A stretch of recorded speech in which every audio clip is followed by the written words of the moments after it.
তার হোটেলে 3টে বোর্ড আছে। কটা বললাম? 3টে। নাম্বার 1, মদ পান করা নিষিদ্ধ। নাম্বার 2, মদ বিক্রি নিষিদ্ধ। নাম্বার 3, নো স্মোকিং, ধূমপান নিষিদ্ধ। 3টে বোর্ড, একবারই প্রশাসনিক বোর্ড লাগানো আছে। আমার বন্ধুগণ, আমি তাকে জিজ্ঞেস করলাম, দাদা আপনার হোটেলে কেন দাঁড়াই জানেন? বললে কেন? আমি বললাম, এত সুন্দর বোর্ড লাগানো আছে, এরকম সব হোটেলে থাকে না। সে কি উত্তর দিল জানেন? স্যার, আমি যেখানে ব্যবসা করছি এখানে 80% মুসলিম, আর আমার হোটেলে কাস্টমার হচ্ছে 80% মুসলিম।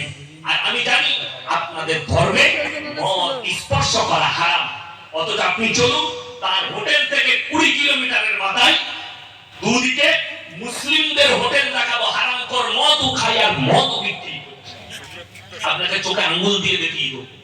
যে লোক জানে হারাম, সেই লোক তারপরও সেই ব্যবসা করছে, সেইটা খাচ্ছে।